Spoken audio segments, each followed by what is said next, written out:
আমরা আশা করব সরকারের কাছে অত্যন্ত জরুরি ভিত্তিতে নিয়োগ প্রক্রিয়া থেকে আরম্ভ করে পরীক্ষা প্রক্রিয়া প্রত্যেকটা বিষয়ে সরকার নজর দিবে এবং এগুলো সাধারণ মানুষ এবং যেভাবে শিক্ষিত হলে আমাদের সমাজের কাজে আসবে, নিজের জীবনে কিছু করতে পারবে, সেদিকে খেয়াল দিবে। আমি একটা উদাহরণ দিব, এখানে আপনারা শিটগুলো দেখতে পারবেন। সেকেন্ড হলো ব্যাংকিং খাত নিয়ে আমি কথা বলবো।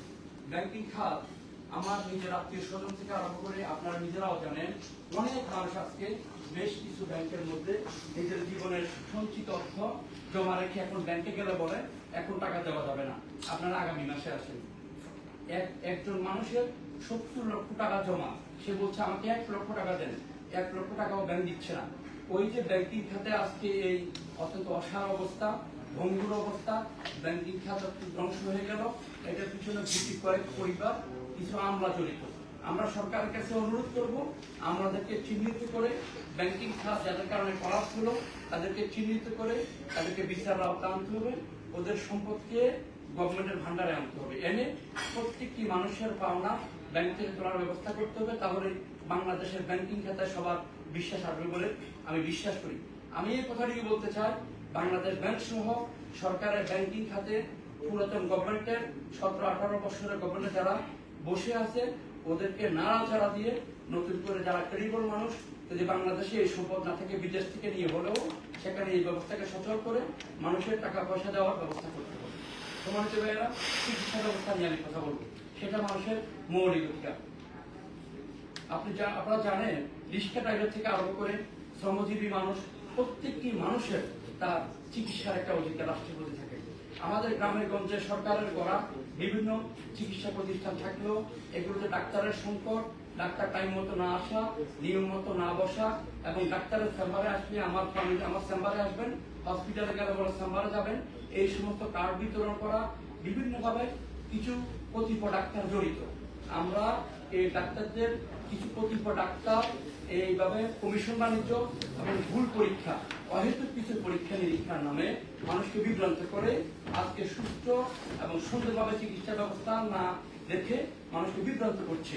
আমরা সরকারের কাছে অনুরোধ করব, কতিপয় ডাক্তারের যে কমিশন বাণিজ্য এবং অহেতুক পরীক্ষা নিরীক্ষা দেওয়ার যে ব্যবস্থা, এটা অবশ্যই বন্ধ করতে হবে।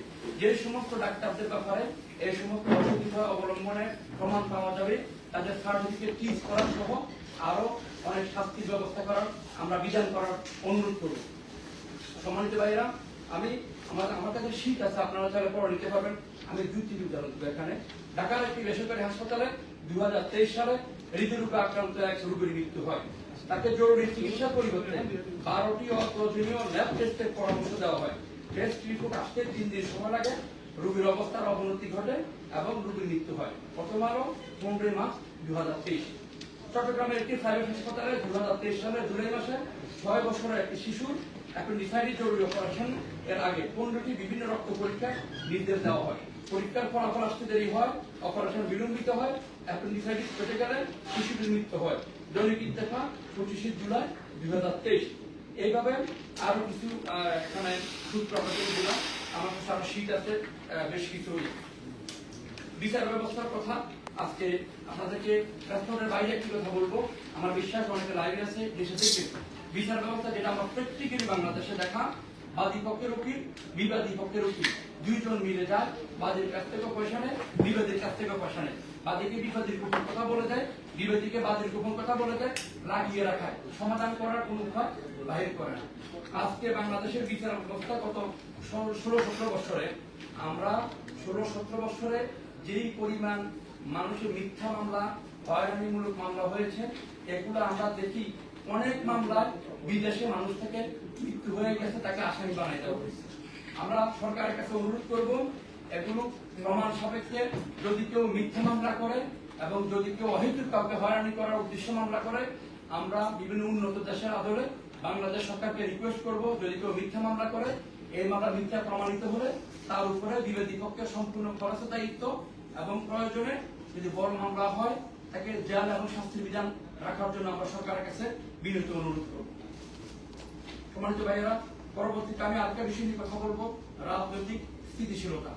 বাংলাদেশের রাজনৈতিক স্থিতিশীলতা নিয়ে অনেকগুলো সংগঠন কাজ করে, আমাদের সোশ্যাল মিডিয়া কাজ করে এবং অনেক সুশীল সমাজের অনেক ভাইয়েরা কাজ করে। আমাদের অনেক ভাইয়েরা এখন সোশ্যাল মিডিয়া বিভিন্ন মাধ্যমে রাজনৈতিক পরিস্থিতি নিয়ে কথাবার্তা বলে। বিশেষ করে যারা উন্নত দেশগুলোতে থাকে তারা এখানের আদলে বাংলাদেশে রাজনৈতিক পরিস্থিতি কিভাবে আরো সুন্দর হতে পারে বিভিন্ন সময় পরামর্শ দেয়। তারপরও আমরা দেখি কতিপয় মানুষ তাদের নিজেদের স্বার্থে তারা কিছু ভাইকে ব্যবহার করে। একজন ভাই টেন্ডারবাজি করলো, চাঁদাবাজি করলো, যে কোনো একটা দল তাকে বহিষ্কার করলো। কিন্তু আমরা যেটা দেখলাম একজন ভাইকে বহিষ্কার করার কারণে একজন ভাইকে বহিষ্কার করার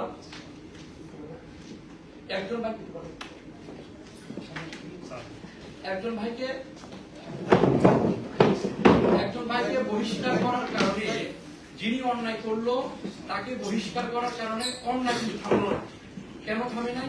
যিনি আজকে হুকুম দিয়ে অন্যায়টা কাজটা করাইলো, যিনি আজকে হুকুম দিয়ে এই সমস্ত অন্যায় কাজগুলো বাংলাদেশে করায় এবং খুন খারাপি করায় এবং চুরি ডাকাতি রাহাজানিগুলো করায়, ঢাকা শহরে খুন খারাপিগুলো করায়, আজকে যাকে দল থেকে বহিষ্কার করা হলো আসলে মূলত অন্যায়ের কিন্তু মূল করার বড় না। কারণ যিনি কাজটা করাচ্ছেন তিনি কিন্তু তাকে বলো তুমি স্টপ থাকো, আমি এখন আরেক ভাইকে দিয়ে কাজ করাবো। সে ঠিকই স্টপ থাকে, তার থেকে দল থেকে বহিষ্কার করে। আর দল থেকে বহিষ্কার করলে কি হবে? যিনি তাকে দিয়ে কাজ করাইলেন তিনি তাকে মাসওয়ারা দেন, তাকে আবার জীবিত রাখেন, আরেকজনকে তার জায়গায় রিপ্লেসমেন্ট করেন। এর জন্য আমরা প্রত্যেকটি পার্টির কাছে আমরা রিকোয়েস্ট করব, যিনি অন্যায় করলো তাকে বহিষ্কার করার পাশাপাশি যিনি নির্দেশ দিল সে যদি পার্টির নমিনেশন প্রার্থী হয় অথবা এমপি ক্যান্ডিডেট হয়, এমপিও হয়ে থাকে, যদি মূল থেকে তাকে বহিষ্কার করা যায়, শাস্তির বিধান করা যায়, তাহলে বাংলাদেশে অন্যায় কমবে আমরা বিশ্বাস করি। সম্মানিত ভাইয়েরা, আমাদের সর্বশেষ প্রসঙ্গ আজকে আমরা যেটা বলবো পথ শিশু নিয়ে। এটা আসলে আমরা যদি এটা নিয়ে কথা বলতে যাই অনেক কথা, বাট বাংলাদেশের মানুষের কাছে পথ শিশু নিয়ে কথা বলতে গেলে তারা মনে করে পথ শিশু রাস্তার মাঝে ঘুমাবে, স্টেশনে ঘুমাবে, তাহলে তুমি বলো সে কই ঘুমাই না। এটা সরকারের দায়িত্ব। সরকার তাদেরকে আমরা দেখি নদীর পাড়ে শত শত বিঘা জায়গা ভরে আছে, এক এমপিকে দিয়ে দেয় 500 বিঘা, আরেকজনকে দিয়ে দেয় 300 বিঘা, এক ফ্যাক্টরিকে দিয়ে 400 বিঘা। সেখানে সুন্দর করে বাসস্থান তৈরি করে ঢাকা শহরে যারা আজকে পথ শিশু, যারা রাস্তায় ঘুমায়, যারা আসলে দিনের বেলা ফুল বিক্রি করে, রাতের বেলা আসলে তাদেরকে বিভিন্ন ধরনের নেতা কর্মীরা খুন খারাপিতে ব্যবহার করে। এটা কমন সেন্স। কত শিশুরা 1000 টাকা দুইটা নোট ফাইলে সে একজনের ফিসি দিয়ে নাইট দুটো দিতে দ্বিধাবোধ করবে না। এই কত শিশুদেরকে যদি সেখান থেকে ধরে ধরে এনে স্কুলে ভর্তি করিয়ে ওদের বাসস্থানের জন্য সুন্দর ব্যবস্থা করা না যায়, ঢাকা শহরে আজকে এইজন কালকে সেইজন, এই জনের মোবাইল চিন্তায় ওই জনকে নাইট মারা, এটা বন্ধ করা সম্ভব হবে না আমার বিশ্বাস। সম্মানিত ভাইয়েরা, আজকে যা বললাম আমার এখানে আপনাদেরকে যে শীটটা দেওয়া আছে শীটের মাঝে উল্লেখ আছে। আজকে এই ব্যস্ত দিনে সপ্তাহ শেষ দিন, আমরা জানি আমাদের লন্ডনে আসলে ব্যস্ত দিন, সবাই পরিবারের সময় বাদ দিয়ে আমাকে সময় দিলেন। বিশেষ করে আমাকে না, বাংলাদেশের জন্য আপনারা সময় দিন। আমরা বিশ্বাস করি আমাদের ছোট উদ্যোগ, আমাদের ছোট ছোট কাজগুলো বাংলাদেশের সরকারের কোনো এজেন্সির কানে গেলে এবং সরকারের কাছে গিয়ে সরকার যদি বিএফপিও পালন করে এবং এগুলো ইমপ্লিমেন্ট করার চেষ্টা করে, আমাদের বাংলাদেশের মানুষের মৌলিক অধিকারগুলো মিনিমাম ধরে মানুষ পাবে। সম্মানিত ভাইয়েরা, আজকের এই প্রোগ্রামে আসার জন্য এবং সময় দেওয়ার জন্য এবং ভবিষ্যতেও আপনাদেরকে